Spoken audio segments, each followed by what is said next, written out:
இன்னைக்கு நம்ம பார்க்க போற செய்தியோட தலைப்பு வந்து, "இனி நீ அடிமையாய் இராமல் புத்திரனாய் இருக்கிறாய்" அப்படிங்கிற தலைப்புல தான் நம்ம இன்னைக்கு செய்தி பார்க்க போறோம். கடந்த 2 செய்திகள நம்ம பார்த்தாலுமே, அதுவுமே நம்மளுடைய மனசு மற்றும் நம்மளுடைய எண்ணங்கள், சிந்தனைகள் அத சார்ந்த செய்திகளாவே இருந்துச்சு. இன்னைக்கும் நம்ம வந்து ஒரு கிறிஸ்தவ பிள்ளையாகவே இருந்தாலும், பல வேளைகள்ல நம்ம ஏதாவது ஒரு காரியத்துக்கு அடிமைகளா இருக்கிறத நம்ம பார்க்க முடியுது. அடிமைத்தனம் அப்படிங்கிறது நம்ம உலக தோற்றம் முதல்ல இருந்தே நடந்துட்டு வர ஒரு காரியமா இருக்கு. நம்ம பைபிள்லயும் நம்ம பார்க்க முடியுது. யோசேப்ப கூட அவருடைய சகோதரர்கள் வந்து ஒரு அடிமையா விக்கிறத நம்ம பார்க்க முடியும். அதே மாதிரி இப்ப நான் இருக்கிற இங்க யூகேலயும் இவங்களும் நெறைய 18வது செஞ்சுரிலலாம் ஆப்பிரிக்கால இருந்து எவ்வளவோ பேர அடிமைகளா கப்பல்ல ஏற்றி கொண்டு வந்து, இங்க அடிமைகளா வச்சு அவங்கள நடத்துனது நமக்கு தெரியும். அவங்க இங்க மட்டும் இல்ல, உலகம் பூராவுமே இந்த மாதிரி நெறைய காரியங்கள் செஞ்சது நம்ம எல்லாருக்குமே தெரிஞ்சது தான். ஆனா, அதுக்கப்புறமா இப்ப சமீப காலங்கள்ல இந்த அடிமைத்தனம்ங்கிறது ஒரு நல்ல விஷயம் இல்ல, அப்படின்னு உலகத்துல அத யாருமே இப்போ செய்றதில்ல. ஆனாலும் பல வேளைகள்ல நான் சொன்ன மாதிரி, நம்ம வந்து ஆண்டவருடைய பிள்ளைங்களாகவே இருந்தும், இந்த உலகத்துல உள்ள நெறைய காரியங்களுக்கு நம்ம தெரிஞ்சும், தெரியாமலோ நம்ம வந்து அடிமைகளா இருக்கிறத நம்ம பார்க்க முடியுது. அது என்ன காரியங்கள் அப்படிங்கிறதையும், நம்ம ஏன் இப்படி அந்த அடிமைத்தனத்துக்குள்ள நம்ம ஏன் இப்படி சிக்கிக்கிட்டு இருக்கோம் அப்படிங்கிறதையும், அதுலேருந்து வெளியில வரணும்னா நம்ம என்ன செய்யணும் அப்படிங்கிறது தான் நம்ம இன்னைக்கு பார்க்க போறோம். முதலாவதா ரோமர் 6வது அதிகாரம் 16வது வசனத்துல நம்ம பார்க்கிறோம். மரணத்துக்கேதுவான பாவத்துக்கானாலும், நீதிக்கேதுவான கீழ்ப்படிதலுக்கானாலும் எதற்கு கீழ்ப்படியும்படி உங்களை அடிமைகளாக ஒப்புக் கொடுக்கிறீர்களோ, அதற்கே கீழ்ப்படுகிற அடிமைகளாய் இருக்கிறீர்கள் என்று அறியீர்களா? அப்படின்னு ரொம்ப தெளிவா, அழகா கேட்டிருக்காங்க. அதனால நம்ம யாருக்கு அடிமையா இருக்கிறது, இருக்கக்கூடாதுங்கிறது நம்ம கையில தான் இருக்குதுங்கிறத பார்க்க முடியுது. நம்ம பாவத்துக்கு அடிமையாகிறதும், இல்ல நீதிக்கு ஏதுவான கீழ்ப்படிதலுக்கு ஆண்டவருக்கு பிரியமான பிள்ளையா, ஆண்டவருக்கு நம்ம அடிமையா இருக்கிறதும் நம்ம கையில தான் இருக்குது அப்படிங்கிறத பார்க்க முடியுது. நம்ம எதற்கு கீழ்ப்படியும்படி நம்ம நம்மளையே அடிமையா குடுக்குறோமோ, அதற்கு கீழ்ப்படுகிற நம்ம அடிமைகளா இருக்கிறோம் அப்படிங்கிறத நம்ம பார்க்க முடியுது. நம்ம வாழ்க்கையிலும் கூட நம்ம வந்து எத்தனையோ காரியங்கள் இருக்கு. இதுல நான் எல்லாத்தையும் மென்ஷன் பண்ணல. ஆனா சில காரியங்கள எழுதியிருக்கேன். நம்ம வந்து பாவத்துக்கு அடிமைகளா இருக்கலாம். இல்லன்னா தீய பழக்கவழக்கங்களுக்கு. இந்த காலத்துல நெறையவே பார்க்க முடியுது. எத்தனையோ பேர் கிறிஸ்டியனாவே இருக்கலாம். ஆனா போதைப் பொருட்கள், அந்த மாரி தீய பழக்கவழக்கங்களுக்கு அடிமைகளா மாட்டிட்டு அவங்க கஷ்டப்படுறத நம்ம பார்க்க முடியுது. மற்றும் நெறைய கிறிஸ்டியன்ஸாவே இருந்துட்டு கலாச்சாரம், மரபு இல்லன்னா இந்த ட்ரெடிஷன் அப்படின்னு சொல்லிட்டு எங்களுடைய மூதாதையர்கள் செஞ்சாங்க, எங்க அப்பா, அம்மா செஞ்சாங்க. இந்த பழக்கம் எல்லாம் எங்க ஃபேமிலியில இருக்கு அப்படின்னு சொல்லிட்டு, அந்த பழக்கவழக்கங்களுக்கு அடிமைகளா இருக்கிறதையும் பார்க்க முடியுது. நெறைய பேர் நம்ம கிறிஸ்தவ பிள்ளையாகவே இருந்தும், பயம், பதற்றம் அப்படிங்கிற அந்த காரியங்களுக்கு அடிமைகளா இருக்கிறதையும் பார்க்க முடியுது. அதே வேளையில உலக செல்வத்துக்கு பின்னால, அந்த செல்வம் எங்கெல்லாம் இருக்கோ, அத தேடி ஓடிக்கிட்டே இருக்கிற பிள்ளைங்களா இருக்கிறதையும் நம்ம பார்க்க முடியுது. அதனால இந்த வசனம் சொல்ற மாதிரி நம்ம வந்து ஆண்டவருடைய பிள்ளைகளாகவே இருந்தும், நம்ம எதற்கு கீழ்ப்படியறதுக்கு நம்மள அடிமைகளா குடுக்குறோமோ, அதற்கு கீழ்ப்படிகிற அடிமைகளா நம்ம இருக்கிறோம். அப்படிங்கிறத நம்ம உணர்ந்தவங்களா இருக்கணும். முதலாவதா பாவத்துக்கு அடிமையா இருக்கிறத பத்தி பார்க்குறோம். ஏசப்பா சொல்றாங்க, இந்த வசனத்த சொல்றது ஏசப்பா. அவங்க வந்து இஸ்ரவேல் ஜனங்கள் கூட நின்னு பேசிக்கிட்டு இருக்காங்க. அவங்க பேசுற பேச்சு, அவங்க உபதேசம் பண்றதெல்லாம் கேட்டுட்டு, கொஞ்சம் பேர் அவங்க மேல விசுவாசம் வைக்கிறாங்க. அந்த விசுவாசம் வைக்கிற இஸ்ரவேல் ஜனங்கள்ட்ட ஏசப்பா சொல்றாங்க, "நீங்க நான் சொல்ற இந்த உபதேசத்தெல்லாம் கேட்டு, இதன்படி நீங்க நடக்கிறவங்களா, செய்றவங்களா இருந்தீங்கன்னா, நிச்சயமா என்னுடைய சீஷர்களா இருப்பீங்க. சத்தியத்தையும் நீங்க அறிந்து கொள்வீங்க. அந்த சத்தியம் உங்கள விடுதலையாக்கும்." அப்படின்னு ஏசப்பா சொல்றாங்க. அத கேட்ட உடனே அவங்களுக்கு வந்து பயங்கரமா கோபம் வந்துருது. "சத்தியம் எங்கள விடுதலை ஆக்கும்ன்னு சொல்றீங்களே, நீங்க எப்படி எங்கள அப்படி சொல்லலாம்?" அப்படின்னு சொல்லிட்டு, யோவான் 8வது அதிகாரம் 33லிருந்து 36வது வசனத்துல பார்க்கிறோம். அவர்கள் அவருக்கு பிரதியுத்தரமாக, நாங்கள் ஆபிரகாமின் சந்ததியாராய் இருக்கிறோம். நாங்கள் ஒரு காலும் ஒருவனுக்கும் அடிமைகளாய் இருக்கவில்லை. விடுதலையாவீர்கள் என்று நீர் எப்படி சொல்லுகிறீர் என்றார்கள். அப்படிங்கிறத பார்க்க முடியுது. நாங்க ஆபிரகாமோட பிள்ளை. நாங்க யாருக்குமே அடிமையா இருக்கல. நீங்க எப்படி எங்கள விடுதலையாவ அப்படின்னு நீங்க எப்படி என்ட்ட சொல்லலாம்? அப்படின்னு ரொம்ப கோபிச்சுக்கிறாங்க.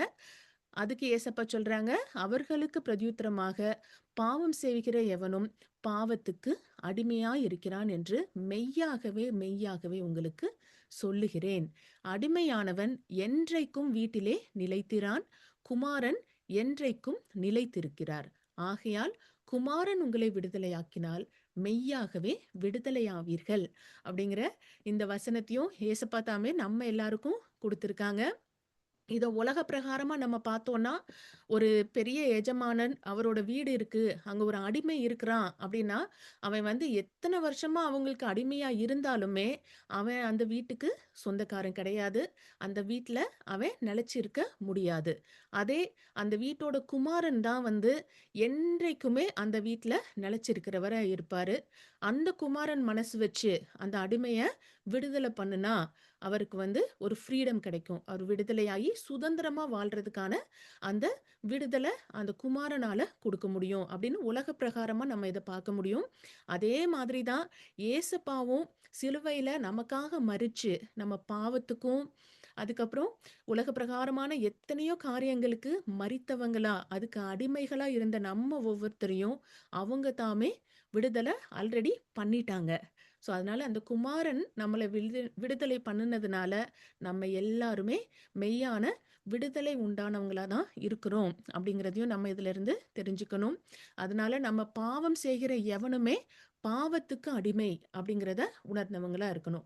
நம்ம என்னைக்காவது திடீர்னு இந்த மாதிரி காரியங்களை பாவமான காரியம் இது பாவம்னு தெரிஞ்சுட்டே பண்ற பிள்ளையா இருந்தா நம்ம பாவத்துக்கு அடிமைகளா இருக்கிறோம் அப்படிங்கிறத உணர்ந்து சத்தியம்தான் நம்மளை விடுதலையாக்கும்னு ஏசப்பா சொல்லியிருக்காங்க அப்படிங்கிறதையும் உணர்ந்து ஏசப்பா தாமே நம்மளை விடுதலையாகவும் ஆக்கியிருக்காங்க அப்படிங்கிறத உணர்ந்தவங்களா நம்ம இருக்கணும்.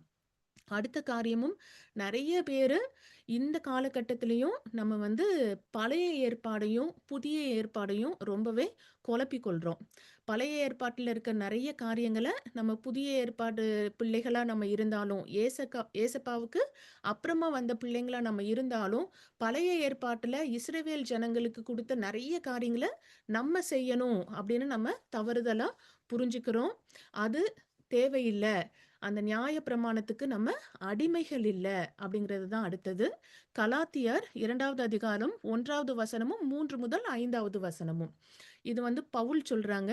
பவுல் ஏசப்பா உயிர் தெழுந்ததுக்கு அப்புறம் தான் பவுல் வந்து ஏசப்பாவுக்காக ஊழியம் பண்ண ஆரம்பிக்கிறாங்கங்கிறத நம்ம நியூ டெஸ்டமெண்ட்ல பார்க்க முடியும். அந்த பவுல் வந்து எத்தனையோ வருஷம் அவங்க சொல்றாங்க 14 வருஷம் சென்றதுக்கு அப்புறம் அவங்க வந்து சுற்றி திரிஞ்சு யூரோப்ல ஃபுல்லா நிறைய இடங்கள்ல அவங்க ஊழியம் பண்றாங்க. ஊழியம் பண்ணிட்டு அவங்க என்ன சொல்றாங்க, 14 வருஷம் சென்ற பின்பு நான் தீத்துவை கூட்டிக் கொண்டு பர்னபாவுடனே கூட மறுபடியும் எருசலேமுக்கு போனேன். எருசலேமுக்கு திரும்ப வராங்க. அவர் பவுல் தாமே அவர் ஒரு யூதர். அவர் வந்து ஒரு இஸ்ரவேல் மனுஷங்கிறத நம்ம நினைவில் கொள்ளணும். எருசலேம்லயும் இருக்கிறவங்க ஃபுல்லா யாருன்னா யூதர்கள் தான் மெஜாரிட்டியா இருக்கிறாங்க. அந்த இதுக்கு அவரு போகிறாரு. ஆனாலும் என்னுடனே கூட இருந்த தீத்து கிரேக்கனா இருந்தும் விருத்த சேதனம் பண்ணி கொள்ளும்படிக்கு கட்டாயம் பண்ணப்படவில்லை. இவர் இந்த கலாத்தியர் சபைக்கு தான் இந்த லெட்டரை எழுதுறாங்க. அவங்க அவங்களுக்கு சொல்றாங்க, நான் 14 வருஷம் கழிச்சு எருசலேமுக்கு போனேன். என் கூட பர்னபாவையும் தீத்துவையும் கூட்டிட்டு போனேன். இந்த தீத்து வந்து கிரேக்கனா இருந்ததுனால அவர் வந்து விருத்த சேதனம் பண்ணாதவரா இருந்தாரு. அந்த வேலையில அங்க இவர் போற டைம்ல யாரும் அதை பத்தி ஒன்றும் சொல்லல. அவங்க வந்து ஃபோர்ஸ் பண்ணல. விருத்த சேதனம் இவர் பண்ணணும். இவர் கிறிஸ்டியனா இருந்தா நீங்க விருத்த சேதனம் பண்ணணும் அப்படிங்கிறத யாரும் அப்ப சொல்லல. கிறிஸ்து இயேசுவுக்குள் நமக்கு உண்டான சுயாதீனத்தை சுதந்திரத்தை உளவு பார்த்து நம்மை நியாய பிரமாணத்திற்கு அடிமைகளாக்கும் பொருட்டாக பக்க வழியாய் நுழைந்த கள்ள சகோதரர் நிமித்தம் அப்படியாயிற்று. சுவிசேஷத்தின் சத்தியம் உங்களிடத்திலே நிலைத்திருக்கும்படி நாங்கள் ஒரு நாளிகையாகிலும் அவர்களுக்கு கீழ்ப்படிந்து இணங்கவில்லை அப்படிங்கிறத அவங்க சொல்றாங்க. நம்ம பழைய ஏற்பாட்டுல பார்த்தோம்னா, ஆ ஆண்டவர் தாமே ஆபிரகாமுக்கு தான் முதல்ல சொல்லுவாங்க, நீங்க வந்து விருத்த சேதனம் பண்ணணும். நீயும் உன்னுடைய சந்ததி எல்லாம், இந்த இஸ்ரவேல் ஜனங்கள் எல்லாருமே விருத்த சேதனம் பண்ணணுங்கிற அந்த ஒரு வாக்குறுதி அவங்களுக்கு இருக்கு. அத அவங்க வந்து ரொம்ப ஸ்ட்ரிக்ட்டா ஃபாலோ பண்றவங்களா இருக்கிறாங்க. ஆனா ஏசப்பா வந்துட்டு அவங்க உயிர் தெழுந்து இந்த ஊழியத்த எல்லாருக்கும் குடுத்ததுக்கப்புறம், அதுவரைக்கும் வெறும் இஸ்ரவேல் ஜனங்கள் தான் தேவனுடைய பிள்ளைகளா இருந்தாங்க. வேற யாருமே வந்து தேவன அறியாதவங்களா இருந்தாங்க. இப்போ பவுல் வந்து வேற வேற நாடுகளுக்கு, வேற வேற மக்களுக்கு, வேற வேற ஜாதி மக்களுக்கு போய் சுவிசேஷத்த பிரசங்கிக்கும்போது, அவங்க வந்து ஏசப்பாவ தான் அவங்களுக்கு குடுக்குறாங்களே தவிர, இந்த பழைய ஏற்பாட்டுல இருக்க இந்த விருத்த சேதனம் பண்ணணும். இந்த பழைய யூதர்களுக்கு உள்ள காரியங்கள அவங்களுக்கு அவங்க சொல்லல. ஆனா, இத குழப்புறதுக்குன்னே ஒரு கொஞ்சம் பேர் என்ன பண்றாங்க, வந்து இந்த கலாத்தியர் சபையிலயும், மத்த இடங்கள்லயும் வந்து யூதர்கள் சில பேர் வந்து, "நீங்க வந்து கிறிஸ்டியனா மாறுனா மட்டும் போதாது. ஏசப்பாவ விசுவாசிச்சா மட்டும் போதாது. நீங்க வந்து விருத்த சேதனம் பண்ணணும்." அப்படிங்கிற அந்த காரியத்த உள்ள வந்து நுழைக்கிறத ட்ரை பண்றாங்க. ஆனா, பவுலுக்கு அவ்ளோ ஞானம் இருக்கு. ஆண்டவர் தாமே அவங்களுடைய பரிசுத்த ஆவியையும் குடுத்ததுனால, அவங்க சொல்றத நம்ம பார்க்க முடியுது. சுவிசேஷத்தின் சத்தியம் உங்களிடத்திலே நிலைத்திருக்கும்படி நாங்கள் ஒரு நாளிகையாகிலும் அவர்களுக்கு கீழ்ப்படிந்து இணங்கவில்லைன்னு பார்க்கிறோம். நம்ம முதல்லே பார்த்தோம். ஆம், நம்ம எதுக்கு கீழ்ப்படியறதுக்கு நம்மள அடிமைகளா குடுக்குறோமோ, அதுக்கு அடிமையா இருக்கிறோம் அப்படின்னுங்க பைபிள்ல தெளிவா சொல்லியிருந்துச்சுன்னு பார்த்தோம். இவரும் அதே தான் அழகா திரும்ப சொல்றாங்க. நாங்க ஒரு நாளிகை கூட அவங்களுக்கு கீழ்ப்படிந்து இணங்கவில்லை. அவங்க போல்டா அவங்க ஸ்டாண்ட்ல நிக்கிறத பார்க்க முடியுது. நாங்க ஏசப்பா எங்களுக்கு இத சொல்லல. இத நாங்க செய்ய வேண்டியதில்ல. அப்படிங்கிறதுல அவரு உறுதியா இருக்கிறாரு. அதையே நம்ம பைபிள்லயும் பார்க்க முடியுது. ரோமர் 8வது அதிகாரம் 2 முதல் 3வது வசனத்திலே நம்ம பார்க்க முடியுது. கிறிஸ்து இயேசுவினாலே ஜீவனுடைய ஆவியின் பிரமாணம் என்னை பாவம், மரணம் என்பவைகளின் பிரமாணத்தினின்று விடுதலையாக்கிற்றே. அதெப்படியெனில் மாம்சத்தினாலே பலவீனமாயிருந்த நியாய பிரமாணம் செய்யக்கூடாததை தேவனே செய்யும்படிக்கு தம்முடைய குமாரனை பாவ மாம்சத்தின் சாயலாகவும் பாவத்தை போக்கும் பலியாகவும் அனுப்பி மாம்சத்திலே பாவத்தை ஆக்கினைக்குள்ளாக தீர்த்தார் அப்படின்னு ரொம்ப அழகா சொல்லியிருக்கிறாங்க.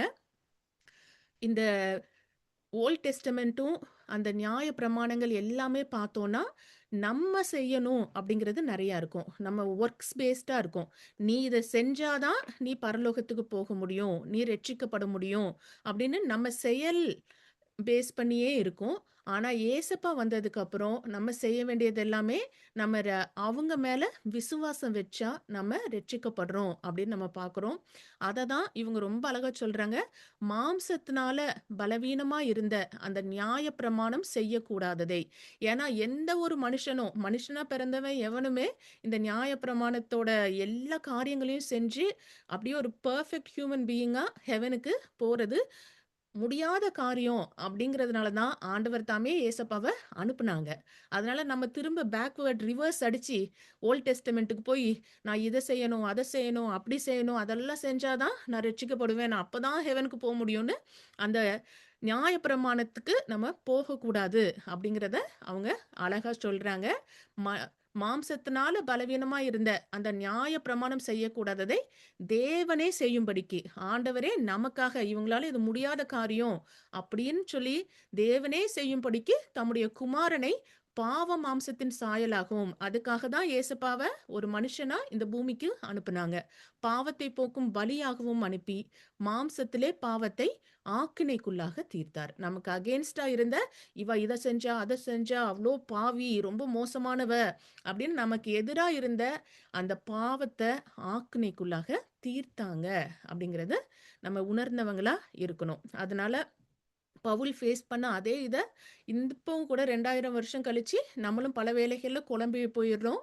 அதனால அந்த நியாய பிரமாணத்த அதுல இருக்க அந்த காரியங்கள், விருத்த சேதனம் பண்றது இது எல்லாமே நமக்கு அப்ளிகபிள் கிடையாது. அடுத்ததும் மனுஷங்களுக்கு அடிமையா இருக்கிறது. ஆ நம்ம கிறிஸ்தவ பிள்ளையாகவே இருந்தோம். பல வேளைகள்ல நம்மள சுத்தி இருக்கவங்க என்ன சொல்லுவாங்க? அவங்க ஏதாவது நெனச்சுப்பாங்க, தப்பா நெனச்சுப்பாங்க. இது சரி கிடையாது. நமக்கு அது தப்புன்னு தெரிஞ்சுமே பல வேளைகள்ல சில காரியங்கள அவங்களுக்கு சுத்தி இருக்கிறவங்களுக்கு பயந்து நம்ம செய்றவங்களா இருக்கிறோம். அத மாதிரி ஒருத்தர நம்ம பார்க்க போறோம். அது யாருன்னா பேதுரு, பீட்டர். பேதுரு வந்து ஆ என்ன வேலை செய்றாரு அப்படிங்கிறத திரும்பியும் இந்த கலாத்தியர் 2வது அதிகாரம் 11லிருந்து 14வது வசனம் வரைக்கும் நம்ம பார்க்க முடியுது. இதுவும் பவுல் தான் சொல்றாங்க. அந்த கலாத்தியர் சபைக்கு, அந்த மக்களுக்கு லெட்டர் எழுதும்போது சொல்றாங்க. மேலும் பேதுரு அந்தியோக்கியாவுக்கு வந்தபோது, அவன் மேல் குற்றம் சுமந்ததினால் நான் முகமுகமாய் அவனோடே எதிர்த்தேன். அவர் வந்து அவர பார்த்து பயப்படல. போல்டா நின்னு பவுல் வந்து பேதுருவ சொல்றாங்க, "நீங்க பண்றது தப்பு." முகமுகமாய் அவனோடே எதிர்த்தேன். ஏன்னு சொல்றாங்க. என்ன நடந்துச்சுன்னு. எப்படியெனில், யோகோ யாக்கோபினிடத்திலிருந்து சிலர் வருகிறதற்கு முன்னே அவன் புறஜாதியாருடனே சாப்பிட்டான். நம்ம நான் முதல்லயே சொன்ன மாதிரி பேதுரு, பவுல் இவங்க எல்லாமே யூதர்கள் தான். அந்த காலகட்டத்தில இந்த யூதர்கள் வந்து வேற யார் கூடயுமே சம்பந்தம் வச்சுக்க மாட்டாங்க. யார் கூடயும் கலக்க மாட்டாங்க. அவங்க அவங்களுடைய யூதர்களோட மட்டும் தான் இருப்பாங்க. ஆ அப்படி வளர்ந்த அந்த பேதுரு வந்து ஏசப்பாவோட சீஷராகவே இருந்தோம். அவரோட ஊழியக்காரராவே இருந்தோம். ஏசப்பா எல்லார் கூடயும் பேசினாங்க, பழகுனாங்கங்கிறத நம்ம பைபிள்ல பார்க்க முடியும். ஆனா அதெல்லாம் தெரிஞ்சிருந்த அவரு, இவங்க எல்லாரும் வர்றதுக்கு முன்னால, யாக்கோபின் இடத்திலிருந்து சிலர் வர்றதுக்கு முன்னால அவர் என்ன பண்றாரு? புறஜாதியாரோட உட்கார்ந்து சாப்பிடுறாரு. மத்தவங்களோட சேர்ந்து பழகுறாரு. அவங்களோட சாப்பிடுறாரு. எல்லாமே செய்றாரு. அவர்கள் வந்தபோதோ, விருத்த சேதனம் உள்ளவர்களுக்கு பயந்து விலகி பிரிந்தான் அப்படின்னு பார்க்கிறோம். மனுஷங்களுக்கு அவங்க எல்லாம் யாக்கோபு கூட இருந்த சில பேர் வந்த உடனே என்ன பண்ணிடுறாரு? இந்த விருத்த சேதனம் உள்ளவங்களுக்கு இந்த யூதர்களுக்கு பயந்து விலகி பிரிந்தான். மற்ற யூதரும் அவனுடனே கூட மாயம் பண்ணினார்கள். இது ஒரு செயின் ரியாக்ஷன் மாரி. முதல்ல பேதுரு பண்றாரு. அவர் பண்ண உடனே மத்த யூதரும் கூட அவர் பண்றதையே காப்பி அடிச்சு, அதே மாதிரி அவங்களும் மாயம் பண்ணினார்கள். அவர்களுடைய மாயத்தினாலே பர்னபாவும் இலுப்புண்டான். அடுத்தது பர்னபாசும் இத சரி இவங்க எல்லாம் செய்றாங்கன்னு அவரும் அதே போக்குக்கு போகிறாரு. இப்படி அவர்கள் சுவிசேஷத்தின் சத்தியத்திற்கேற்றபடி சரியாய் நடவாததை நான் கண்டபோது, இது சுவிசேஷத்துல இல்லாத காரியம். நீங்க பண்றது தப்பான காரியம் அப்படின்னு நான் கண்டபோது, எல்லாருக்கும் முன்பாக நான் பேதுருவை நோக்கி சொன்னது என்னவென்றால், யூதனாய் இருக்கிற நீர், யூதர் முறைமையாக நடவாமல், புறஜாதியார் முறைமையாக நடந்து கொண்டிருக்க, புறஜாதியாரை யூதர் முறைமையாக நடக்கும்படி நீர் எப்படி கட்டாயம் பண்ணலாம் அப்படின்னு நான் போல்டா அவர கேட்டுட்டேன். அப்படின்னு சொல்றாங்க. பேதுரு நம்ம எல்லாருக்குமே தெரியும். ஏசப்பாவுக்கு அவ்ளோ க்ளோஸா இருந்த ஒரு சீஷர் அவரு. அவரு கூட அந்த பிரஷர் சுத்தி இருக்க அந்த சொசைட்டி, சுத்தி இருக்க அந்த மனுஷங்க என்ன நினைப்பாங்க? என்ன சொல்லுவாங்கங்கிற அந்த பயத்துல, அவர் வந்து ஆண்டவருக்கு பிரியமில்லாத காரியத்த செய்றத நம்ம பார்க்க முடியுது. அந்த மாதிரி தான் நம்மளும் அ ஆண்டவருக்கு பிரியமில்லாத அந்த காரியங்கள நம்ம செய்யக்கூடாது. நம்மள சுத்தி இருக்கிற மனுஷங்க என்ன சொல்லுவாங்க? என்ன நினைப்பாங்க? அப்படின்னு அதுக்கு பயப்படுறவங்களா நம்ம இருக்கக்கூடாது. பவுல் அழகா ஆண்டவருக்காக நிக்கிறத நம்ம பார்க்க முடியுது. நம்மளும் அதே மாதிரி தான் இருக்கணும். 1 கொரிந்தியர் 7வது அதிகாரம் 19லிருந்து 20வது வசனமும், 22, 23வது வசனத்திலயும் பவுல் இத சொல்றாங்க. விருத்த சேதனமும் ஒன்றுமில்லை. விருத்த சேதனம் இல்லாமையும் ஒன்றுமில்லை. தேவனுடைய கற்பனைகளை கைக்கொள்ளுகிறதே காரியம். அவனவன் தான் அழைக்கப்பட்ட நிலைமையிலே நிலைத்திருக்க கடவன். கர்த்தருக்குள் அழைக்கப்பட்ட அடிமையானவன் கர்த்தருடைய சுயாதீனனாய் இருக்கிறான். அப்படியே அழைக்கப்பட்ட சுயாதீனன் கர்த்த கிறிஸ்துவனுடைய அடிமையாய் இருக்கிறான். நீங்கள் கிரயத்துக்கு கொல்லப்பட்டீர்கள். மனுஷருக்கு அடிமைகளாகாதிருங்கள் அப்படின்னு ரொம்ப அழகா சொல்லியிருக்கிறாங்க. ஆம், நம்ம எல்லாரும் எந்தெந்த நிலைமையில நம்ம அழைக்கப்பட்டிருக்கோமோ அப்படிதான் நம்மள இருக்க சொல்லியிருக்கிறாங்க. கர்த்தருக்குள்ள அழைக்கப்பட்ட ஒரு அடிமையாகவே இருந்தாலும், அவன் கர்த்தருடைய பிள்ளையானதுக்கு அப்புறம் அவன் ஒரு சுயாதீனனா இருக்கிறான் அப்படின்னு நம்ம பார்க்கிறோம். அதே மாதிரி ஒரு ஃப்ரீ மேனா சுயாதீனனா கர்த்தருக்கு அழைக்கும்போது, அவன் வந்து கிறிஸ்துவோட அடிமையா இருக்கிறான் அப்படிங்கிறத நம்ம பார்க்க முடியுது. நம்ம எல்லாருமே ஏசப்பா தாமே அவங்க உயிர குடுத்து நம்ம எல்லாரையும் கிரயத்துக்கு கொண்டிருக்காங்க. அதனால நம்ம ஏசப்பாவுக்கு தான் அடிமைகளா இருக்கணுமே தவிர, ஒரு நாளும் மனுஷருக்கு நம்ம அடிமைகளா இருக்கக்கூடாது. அப்படிங்கிறது இதுல பார்க்க முடியுது. நான் சொன்ன மாதிரி பெரிய பெரிய ஆட்கள் ஆண்டவர் கூடவே இருந்து, அவங்க கூடயே படுத்து எந்திரிச்சு சாப்பிட்டு, அவங்களோட 24 ஹவர்ஸ் இருந்த அந்த பேதுருவே இந்த தப்பான காரியத்த செய்யறத பார்க்க முடியுது. நம்ம அதனால இத தெரிஞ்சுக்கிட்டு மனுஷர்களுக்கு அடிமைகளாகாம நம்ம இருக்கணும். அடுத்ததும் பயத்துக்கு அடிமை.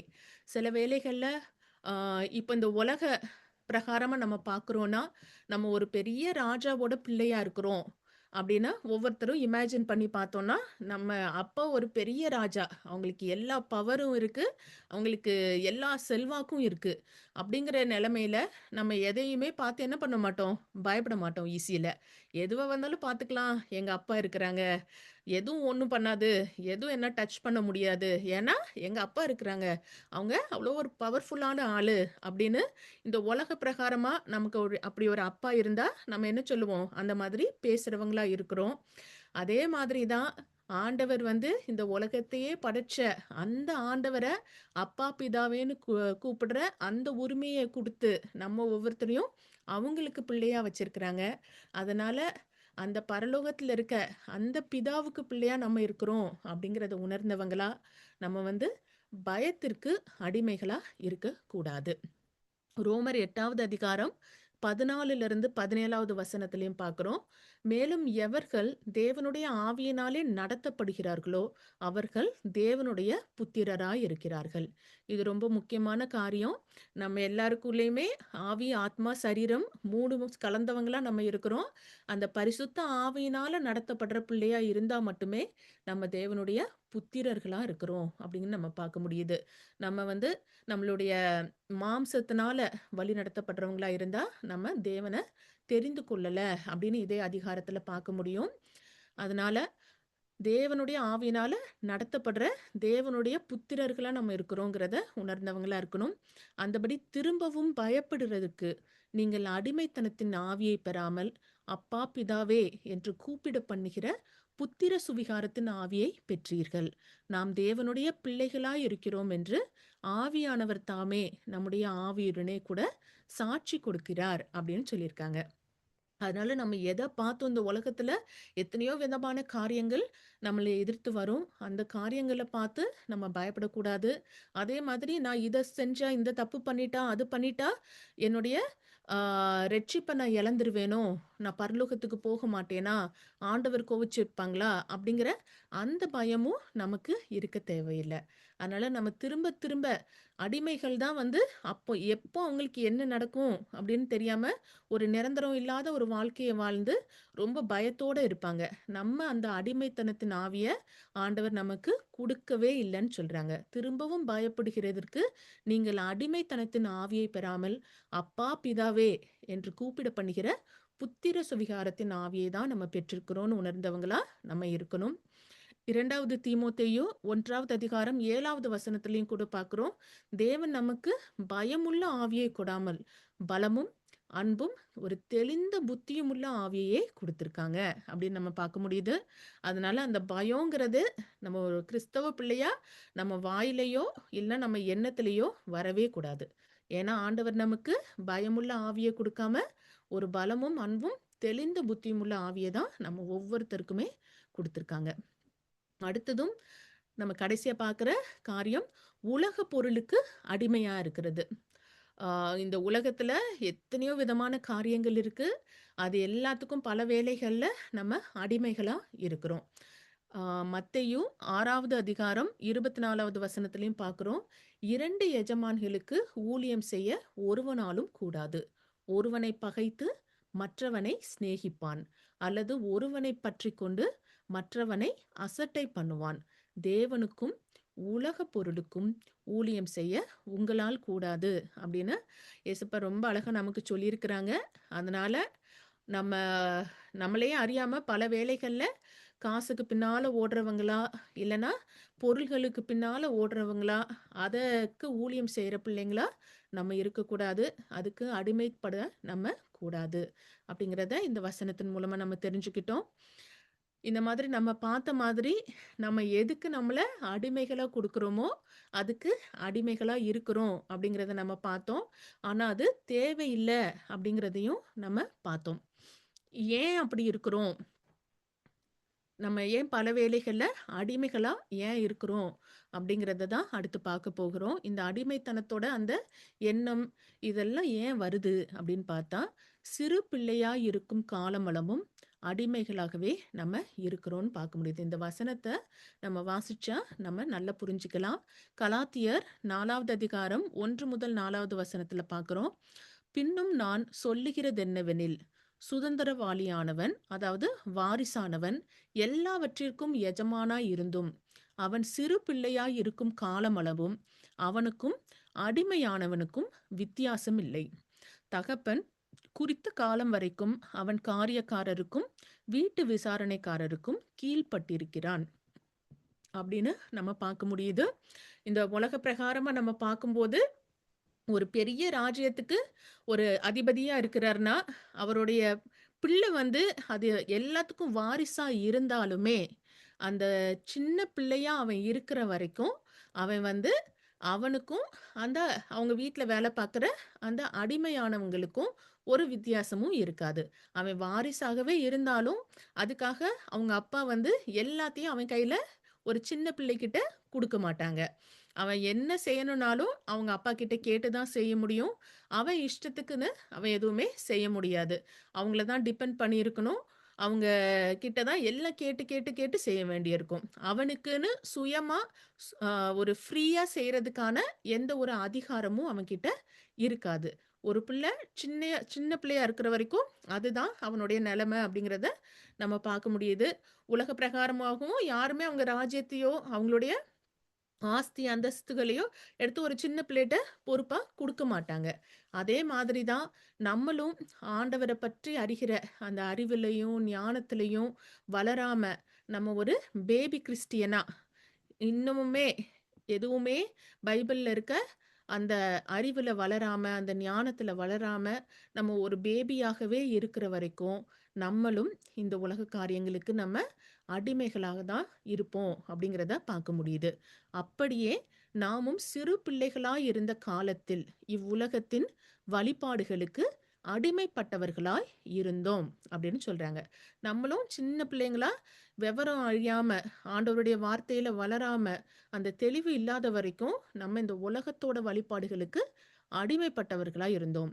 நாம் புத்திர சுவிகாரத்தை அடையும்படி நியாய பிரமாணத்திற்கு கீழ்ப்பட்டவர்களை மீட்டு கொள்ளத்தக்கதாக காலம் நிறைவேறின போது ஸ்திரீயினிடத்திற்கு ஸ்திரீயினிடத்திற் பிறந்தவரும் நியாய பிரமாணத்திற்கு கீழானவருமாகிய தம்முடைய குமாரனை தேவன் அனுப்பினார். மேலும் நீங்கள் புத்திரராய் இருக்கிறபடியினாலே அப்பா பிதாவே என்று கூப்பிடத்தக்கதாக தேவன் தமது குமாரனுடைய ஆவியை உங்கள் இருதயங்களில் அனுப்பினார். ஆகையால் இனி நீ அடிமையாயிராமல் புத்திரனாய் இருக்கிறாய். நீ புத்திரனே ஆனால் கிறிஸ்து மூலமாய் தேவனுடைய சுதந்திரனுமாய் இருக்கிறாய். நீங்கள் தேவனை அறியாமல் இருந்தபோது ஸ்பாபத்தின்படி தேவர்கள் அல்லாதவர்களுக்கு அடிமைகளாய் இருந்தீர்கள் அப்படிங்கிறதும் அடுத்த ஒரு காரியத்தை பார்க்க முடியுது. நம்ம விவரம் இல்லாம சின்ன பிள்ளைத்தனமா இருக்கிற வரைக்கும் இந்த உலக வழிபாடுகளுக்கு நம்ம அடிமைகளா இருந்தோம் அப்படின்னு சொல்றாங்க. அப்படி இருந்த நம்மள காலம் நிறைவேறின போது ஆண்டவர் தாமே ஏசப்பாவை நமக்காக அனுப்பி நம்மள மீட்டு கொண்டாங்க. அவங்களுடைய பிள்ளைகளா இருக்கும்படி அவங்க மீட்டு கொண்டாங்க. அதனால நம்ம இந்த பாவத்துக்கும் மற்ற எல்லா காரியத்துக்கும் நம்ம அடிமைகள் கிடையாது. நம்ம புத்திரனா இருக்கிறோம். அவங்களுடைய பிள்ளைகளா நம்ம ஒவ்வொருத்தரா இருக்கிறோம். புத்திரரா இருந்தோம்னா, அவங்களுடைய வாரிசாகவும் நம்ம ஒவ்வொருத்தரும் இருக்கிறோம். அப்படிங்கிறத சொல்றாங்க. நீங்கள் தேவனை அறியாமல் இருந்தபோது, சுபாவத்தின்படி தேவர்கள் அல்லாதவர்களுக்கு அடிமைகளா இருந்தீர்கள். அதே மாதிரி நம்ம அறியாமையினால, ஆண்டவரையும், அவங்களுடைய வார்த்தையையும் தெரிந்து கொள்ளாம இருக்கிறதுனால தான், நம்ம வந்து இந்த மாரி அடிமைகளா இருக்கிறோம். இப்பொழுதோ நீங்கள் தேவனை அறிந்திருக்க, அல்லது தேவனாலே அறியப்பட்டிருக்க, பெலனற்றதும் வெறுமையானதுமான அவ்வழிபாடுகளுக்கு நீங்கள் மறுபடியும் திரும்பி மறுபடியும் அவைகளுக்கு அடிமைப்படும்படி விரும்புகிறதெப்படி? நாட்களையும் மாதங்களையும் காலங்களையும் வருஷங்களையும் பார்க்கிறீர்களே, நான் உங்களுக்காக பிரயாசப்பட்டது வீணாய் போயிற்றோ என்று உங்களை குறித்து பயந்திருக்கிறேன் அப்படின்னு சொல்றத பார்க்க முடியுது. நம்ம தேவன அறியாம இருக்கிற வரைக்கும் நம்ம எப்படி வேணாலும் இருந்திருக்கலாம். ஆனா இவங்க அழகா சொல்றாங்க பவுல், இப்பொழுது நீங்கள் தேவனை அறிந்திருக்க, இல்லனா தேவனாலே அறியப்பட்டிருக்க. தேவன் தாமே நம்மள பேர் சொல்லி ஒவ்வொருத்தரையும் கூப்பிட்டு அவங்களுடைய பிள்ளையா, தேவ பிள்ளையா நம்மள ஆக்குனதுக்கு அப்புறமும், நீ ஏன் இந்த மாதிரி பெலனற்றதும், ஒரு வெறுமையானதுமான அதே பழைய வழிபாடுகளுக்கு நீயாகவே நீங்கள் மறுபடியும் திரும்பி நம்மளாகவே திரும்பி மறுபடியும் அவைகளுக்கு அடிமைப்படும்படி விரும்புகிறது எப்படின்னு கேக்குறாங்க. நீயாவே உன்னுடைய சுய நினைவுலையும் உன்னோட இஷ்டப்படி நீயே திரும்பி அதுக்கு திரும்பியும் போய் அடிமைத்தனப்படணும் அப்படின்னு ஏன் விரும்புற? நீ கிறிஸ்டியனாகவே இருந்துட்டு நாட்களையும் மாதங்களையும் காலங்களையும் வருஷங்களையும் பார்க்கறியே, நான் உனக்காக இவ்ளோ பிரயாசப்பட்டது வீணா போச்சோ அப்படின்னு நான் ரொம்ப வருத்தப்படுறேன் அப்படின்னு பவுல் சொல்றாங்க. அவங்க சொல்ற மாதிரியே தான் இந்த காலகட்டத்திலயும் நான் சொன்ன மாதிரி ஆண்டவர் தாமே அவங்க ஏசப்பாவ அனுப்பி நம்ம ஒவ்வொருத்தரையும் பெயர் சொல்லி அழைச்சு அவங்களுடைய பிள்ளைகளா இருக்கிறதுக்கான அந்த பெரிய ஸ்லாக்கியத்தை கொடுத்துருக்காங்க. அது வந்து நம்மளால நினைச்சு பார்க்க முடியாத ஒரு விஷயம். ஃப்ரீயா கொடுத்துருக்காங்க. ஆனா நம்ம என்ன பண்றோம்? இந்த வசனத்துல பார்க்குற மாதிரியே நம்ம இந்த வெறுமையானதும், பெலனற்றதுமான இந்த காரியங்கள நோக்கி மறுபடியும் நம்மளே திரும்பி அதுங்களுக்கு அடிமைப்படும்படி விரும்புற பிள்ளைகளா பல வேளைகள்ல இருக்கிறோம். அப்படி நம்ம இருக்கக்கூடாது அப்படிங்கிறத இன்னைக்கு நம்ம பார்த்த இந்த மெசேஜ் மூலமா உணர்ந்தவங்களா, நான் வந்து கோபத்துக்கு இல்லன்னா ஆ பயத்துக்கு அடிமையா இருக்கிறேன், உலக பொருளுக்கு அடிமையா இருக்கிறேன், இல்லன்னா இந்த உலக காரியங்களுக்கு அடிமையா இருக்கிறேன், ஆ பாவத்துக்கு அடிமையா இருக்கிறேன் அப்படின்னு நம்ம என்னென்ன காரியத்துக்கு நம்ம அடிமைகளா நம்மள ஆக்கிக் கொண்டிருக்கிறோம் அப்படிங்கிறத நம்ம தான் நிதானிச்சு, யோசிச்சு பார்த்து, ஆண்டவர் என்ன அடிமையா கூப்பிடல, நான் தேவனுடைய பிள்ளை அப்படின்னு உணர்ந்தவங்களா நம்ம இருக்கணும். கலாத்தியர் 5வது அதிகாரம் 1வது வசனத்திலயும் பார்க்கிறோம். ஆனபடியினாலே நீங்கள் மறுபடியும் அடிமைத்தனத்தின் நுகத்துக்குட்படாமல் கிறிஸ்து நமக்கு உண்டாக்கின சுயாதீன நிலைமையிலே நிலை கொண்டிருங்கள் அப்படிங்கிறது தான் நம்ம ஒரிஜினல் தமிழ் பைபிள். நான் கீழே எழுதியிருக்கிறது வந்து ஒரு ஈஸியான வெர்ஷன், வாசிச்சா ஈஸியா புரியுற மாதிரி ஒரு வெர்ஷன். நாம் சுதந்திரம் உடையவர்களாய் இருப்பதற்காகவே கிறிஸ்து நம்மை விடுதலையாக்கி இருக்கிறார்.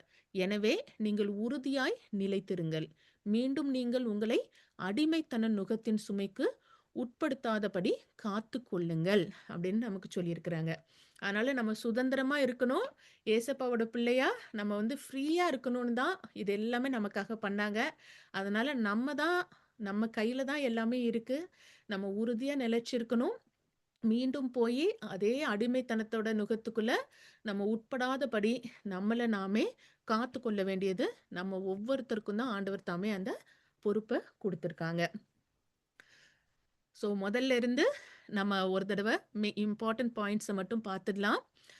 நம்ம முதல்ல பார்த்தோம், எதற்கு கீழ்ப்படியும்படி உங்களை அடிமைகளாக ஒப்பு கொடுக்கிறீர்களோ அதற்கே கீழ்ப்படுகிற அடிமைகளா இருக்கிறீர்கள் என்று அறியீர்களான்னு பார்த்தோம். அதனால நம்ம எதுக்கு கீழ்ப்படுகிறோம் நம்மளுடைய அன்றாட வாழ்க்கையில அப்படின்னு நம்ம ஒவ்வொருத்தரும் யோசிச்சு பார்த்துக்கணும். இந்த ஒரு காரியம் என் வாழ்க்கையில இருக்கு, என்னால அதை விட்டு மீளவே முடியல, என்னால் அதுல இருந்து வெளியில வர முடியல, அது என்னை போட்டு ஆட்டி படைக்குது, என்னால அதுக்கு நான் அடிமையா இருக்கிறேன் அப்படின்னு நம்ம உணர்ந்தோம்னா அதுல இருந்து வர்றதுக்கான தேவையான எல்லா காரியங்களையும் ஏசப்பா நமக்கு செஞ்சிருக்காங்கங்கிறத நம்ம தெரிஞ்சு கொள்ளணும். நம்ம எதுக்கு நம்மள அடிமைகளா ஒப்பு கொடுக்கிறோமோ அதுக்கு நம்ம அடிமைகளா இருக்கிறோம். வாரிசானவன் எல்லாவற்றிற்கும் எஜமானா இருந்தும் அவன் சிறு பிள்ளையா இருக்கும் காலமளவும் அவனுக்கும் அடிமையானவனுக்கும் வித்தியாசமில்லை அப்படின்னு பைபிள்ல பார்க்கிறோம். அதனால நம்ம வாரிசாகவே இருந்தாலும் ஆண்டவருடைய அவங்களுடைய ஆசீர்வாதங்கள், வாக்கு தத்தங்கள், வாக்குறுதிகள் அவங்க கொடுத்துருக்க எல்லாத்துக்கும் வாரிசா நம்ம இருந்தாலுமே நம்ம அவங்கள தெரிஞ்சு கொள்ற அந்த அறிவுல வளராத ஒரு சிறு பிள்ளையா நம்ம இருக்கிற வரைக்கும் நமக்கும் அடிமையானவனுக்கும் வித்தியாசம் இல்ல அப்படின்னு நம்ம பார்க்குறோம். நம்ம எல்லாருமே கிரயத்துக்கு ஏசப்பாவால கொல்லப்பட்டிருக்கிறோம். மனுஷருக்கு அதனால நம்ம அடிமைகளா ஆகக்கூடாதுங்கிறத நம்ம நினைவில் கொள்ளணும். ஏசப்பா அவங்க உயிரையே குடுத்து நம்ம ஒவ்வொருத்தரையும் அவங்க பிள்ளைகளா கிரயத்துக்கு வாங்கிக்கிட்டாங்க. அதனால மனுஷங்களுக்கு நம்ம அடிமைகள் கிடையாது. நீங்கள் தேவனை அறியாமல் இருந்தபோது சுவாபத்தின்படி தேவர்கள் அல்லாதவர்களுக்கு அடிமைகளா இருந்தீங்க அப்படின்னு சொல்றாங்க. நம்ம தேவனை அறியாம இருந்த காலத்துல நம்ம எப்படி வேணாலும் இருந்திருக்கலாம். ஆனா இதுல பார்க்குற மாதிரி நீங்கள் தேவனை அறிந்திருக்க அல்லது தேவனாலே அறியப்பட்டிருக்க பெலனற்றதும் வெறுமையானதுமான அந்த வழிபாடுகளுக்கு நீங்கள் மறுபடியும் திரும்பி மறுபடியும் அவைகளுக்கு அடிமைப்படும்படி விரும்புகிறது எப்படி அப்படின்னு சொல்ற மாதிரி நம்மளே வாலண்டரியா அந்த வழிபாடுகளை நோக்கி உலக பிரகாரமான எல்லா காரியங்களையும் நோக்கி போய் நம்ம திரும்பவும் அடிமைத்தனத்துக்கு ஆளாக கூடாது. கடைசியா பார்க்குறோம், நீங்கள் மறுபடியும் அடிமைத்தனத்தின் நுகத்துக்குட்படாமல் கிறிஸ்து நமக்கு உண்டாக்கின சுயாதீன நிலைமையிலே நிலை கொண்டிருங்கள். ஏசப்பா நம்மள சுதந்திரமா இருக்கிறதுக்கு, அவங்களுடைய பிள்ளைகளா இருக்கிறதுக்கு கூப்பிட்டுருக்காங்க. நம்ம அந்த சுதந்திரமான அவங்களுடைய வாரிசுகளா ஒரு சுதந்திரமான வாழ்க்கைய வாழ்ற பிள்ளைங்களா இருக்கணும். நாமளே அடிமைகளா யாருக்கு ஒப்பு கொடுக்கிறோமோ அதுக்கு நம்ம அடிமையா இருக்கிறோம் அப்படிங்கிறத நம்ம உணர்ந்தவங்களா இங்கிருந்து கடந்து போகணும். நம்ம வாழ்க்கையிலையும் நம்ம ஒவ்வொருத்தர் வாழ்க்கையில ஒவ்வொரு காரியம் இல்லைன்னா பல காரியங்கள் இருக்கலாம். அதுக்கு நம்மளே அறியாம நம்ம அடிமைகளா இருக்கலாம். அது என்ன அப்படிங்கிறத நம்ம ஆராய்ஞ்சு பார்த்து அது நம்ம வாழ்க்கையிலிருந்து அதை தூக்கி போட வேண்டியது, அந்த அடிமைத்தனத்திலிருந்து வெளியே வர வேண்டிய பொறுப்பு ஆண்டவர் நம்ம எல்லாருக்கும் கொடுத்துருக்காங்க.